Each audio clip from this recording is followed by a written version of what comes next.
let's start at the beginning. Where are you from? Where are you grad? And what was it like growing up? I am from Maui and I graduated from Maui High School. Whoop whoop, go Sabres. My favorite teacher in the world, Mr. Gima, recently passed away. So I also want Oh, to shout him out as well.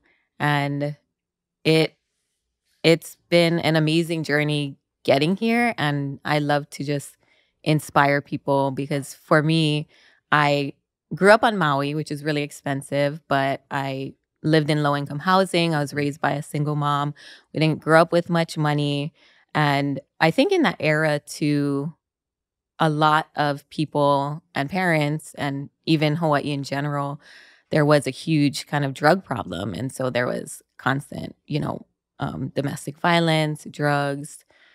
There were a lot of, just family feuds happening. And so while growing up, it was a struggle, but I believe that is where a lot of my strengths come from as far as where I'm at in life now, because I'm able to push through a lot of challenges that a lot of people can't mhm. really get over. Yeah, that's why I like people that have hardships in their lives. I don't like that they had to deal with hardships, like that Hmm. sucks, but it makes you such a stronger person.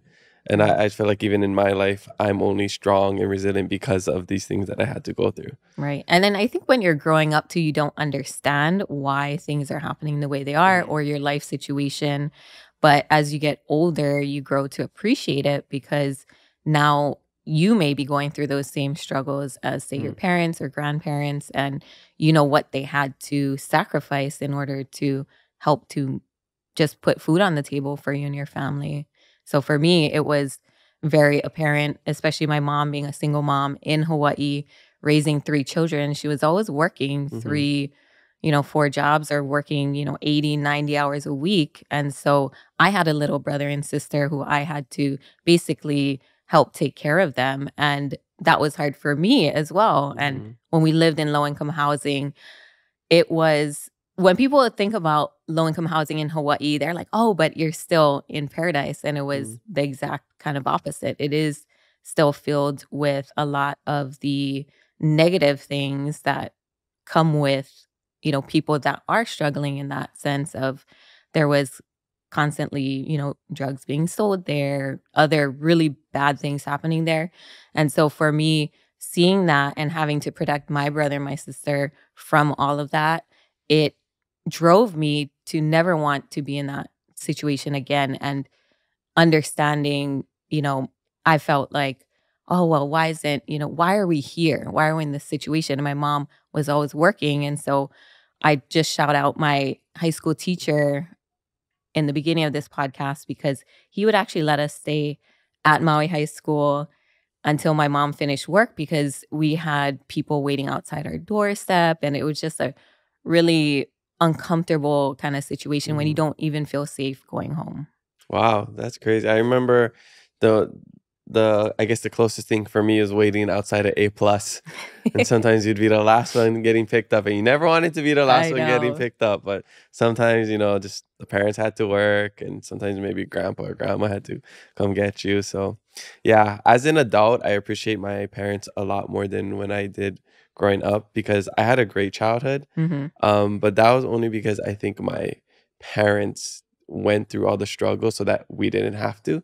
Like I didn't realize a lot of things till I was older, and I'm the middle child, so I would hear more things from my older brother, which was similar to you in your shoes, where you kind of had to deal with some of the other things, so the younger siblings didn't have to. Hmm. So it wasn't until I got much older when I was like, wow, that's what they had to go through, and it Yeah. really makes me appreciate it. So I know you got your daughter over here, so maybe make sure you appreciate mom.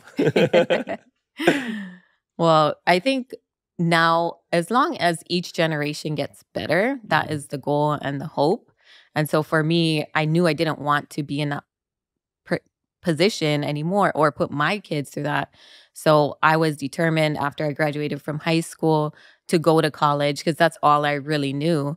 And I applied for scholarships, got a full ride to Cal State Long Beach. And I knew I wanted to get off the rock, like a lot of locals say. And Mhm. I wanted to experience a different life. And so I did go to college, but my second year in college, I actually got pregnant. So I got pregnant at 19, and it was tough. I didn't know what my next steps were going to be. I didn't have family there. I was living in the dorms. So I knew I had to move off the property and get an apartment. And I debated coming home, but my mom also got pregnant at 19. So that was a realization that I don't want to live and repeat the cycle. And so from there, I ended up staying, having my daughter. She actually went to daycare on campus. I don't think a lot of people know that some of these colleges actually have daycare I on just campus. learned that recently in the last year. And it's cheaper than regular daycare. Yeah, if you can Yeah. get it. And so I Yeah. applied when I was pregnant. And because I was a student in financial need, they actually have spots for those people. And of course, the teachers and things like that. But I would ride my beach cruiser because I was going to Cal State Long Beach in California, ride my beach cruiser, go and drop her to daycare, go to class, pick her up.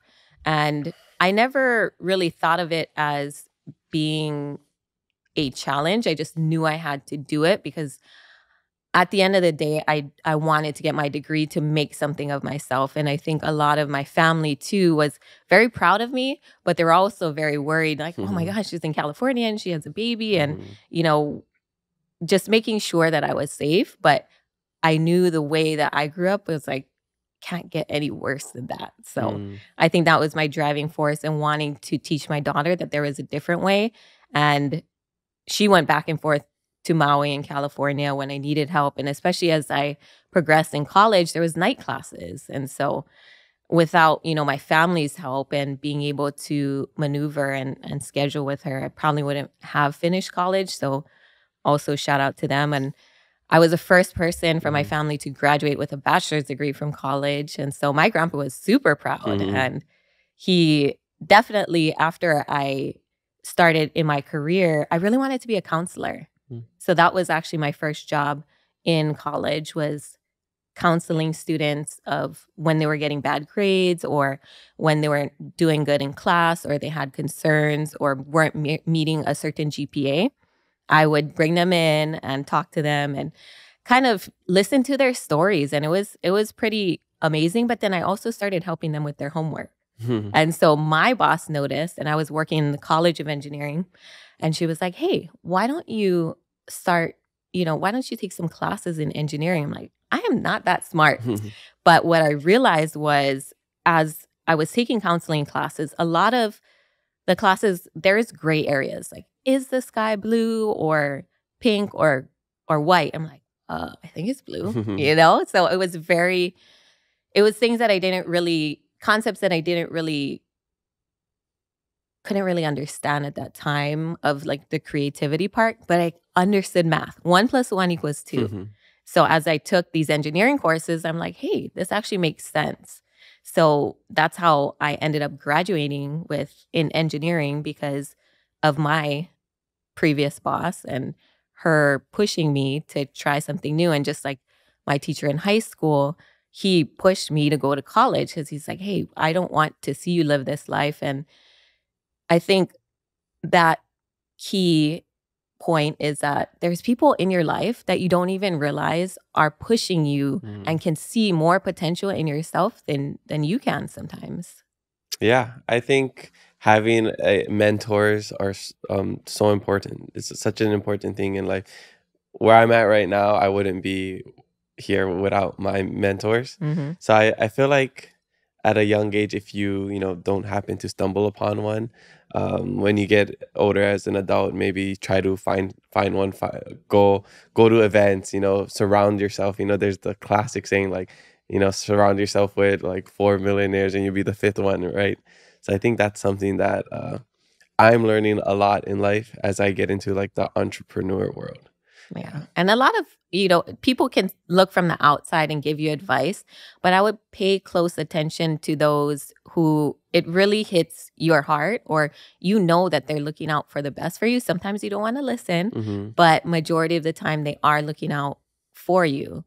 So I think even for me, as I moved back home, I became an engineer, I knew it really wasn't my passion, But I knew in order to live in Hawaii, you had to be a doctor, lawyer, or engineer, or Yeah. make, 6 figures a year. And especially because I already had a child. And Mhm. at that time, I was a single mom.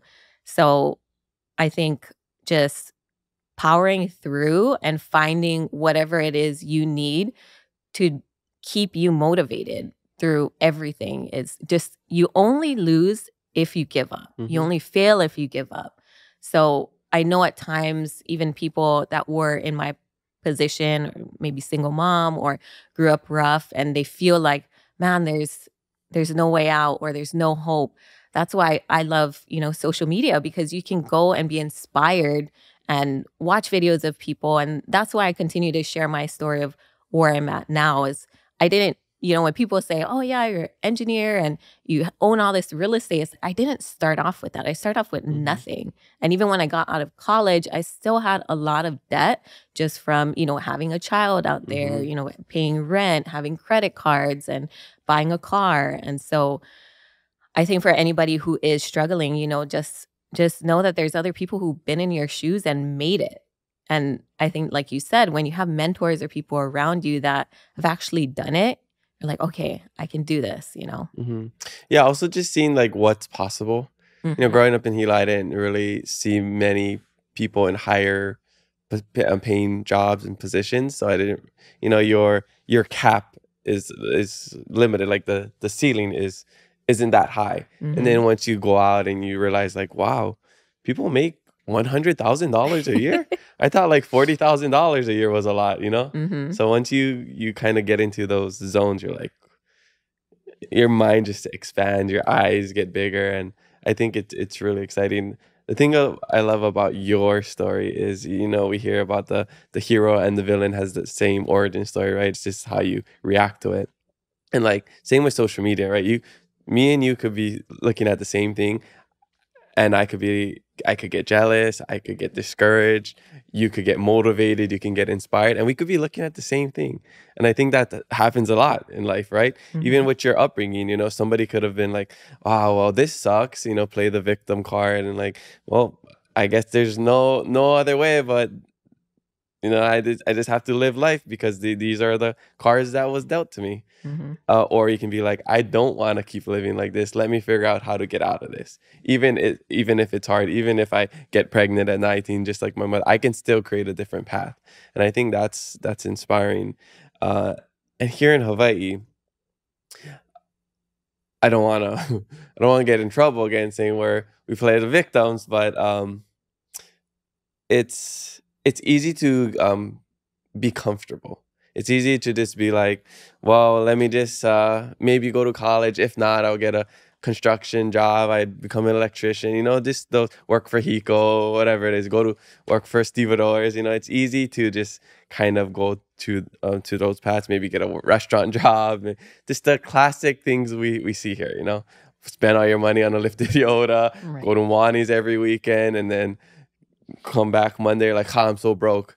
You just spent $200 at Mwani's last night." I Yeah. think it's like it's such a common theme that I see, and especially in my generation, amongst friends, amongst just acquaintances, just seeing people on social media. So what you're doing is educating people on how to not do that, basically. And I love what you and Fuzzy say. I know Fuzzy says that. I'm not sure if you say it a lot. Just first thing, don't buy the lifted Yoda, right? Right. That's like the number one rule. Hmm.